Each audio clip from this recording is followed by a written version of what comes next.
Gohida qonunlar bizni himoya qiladi. Gohida qonun bizni qamaydi. Qachon qonunga amal qilmasak, qonun bizni qamaydi. Qonunga amal qilsak, qonun bizni sud zalida ozod qilib beradi. Ko'p edi. Qur'on do'zaxga olib kirib ketishi mumkin. Qur'on jannatga olib kirib ketishi mumkin. Qachon? Masalan, Xudo hasadni harom qilgan. Hasad arabiy so'z bo'lib, o'zbek tilida ko'rolmaslik, kuykanaylik degan ma'noni anglatadi.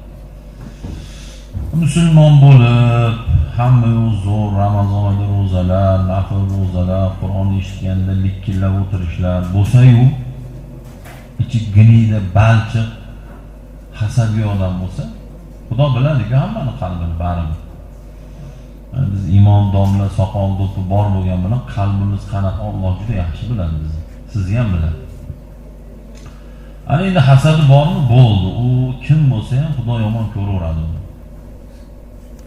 Nimaga Xudo bilib turadi? Alimun bizati sudur, men qalbini bilaman.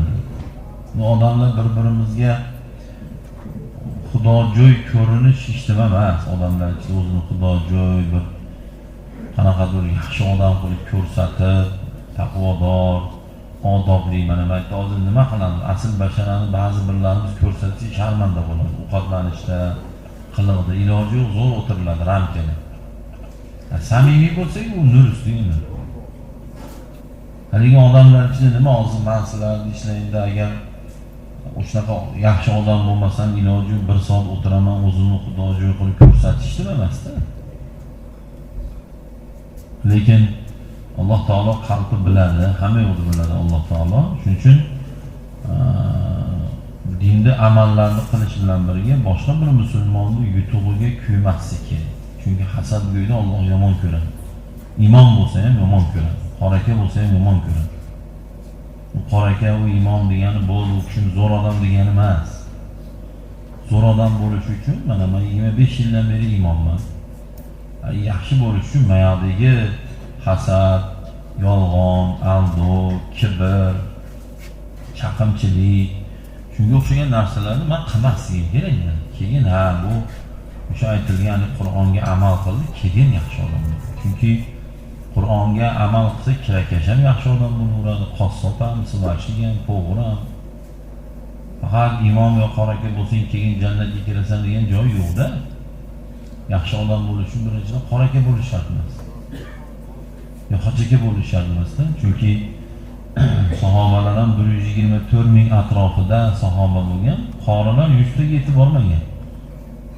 Qolganlar biznesmen, hunarmand, shunaqa odamlar bo'lgan. Qori 100 taga bormagan. Ularning ixlosi yo'qmi? Ularning ixlosi planetaga sig'maydi sahobalar.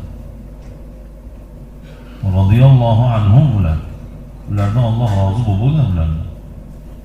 Ularda Qur'onga bo'lgan muhabbatni bitta cho'l bo'lsa, cho'lchalik, qumichalik ularning muhabbati bo'lsa, bizni shunchalik bir dona qumchalik muhabbatimiz bor Qur'onga. Solishtiraman siz shunaqa.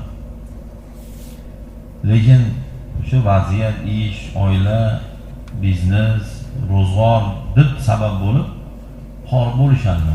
Biz ham shu mana bu so'zdan qori basmiz. Chunki ilm o'qiganmiz, uni tafsirini o'qiganmiz, shu sabab bo'lib dangasaligini bilmay, ular qori bo'lolmagan mana gap qisqasi. Qori bo'lolmaslik gunoh bas lekin.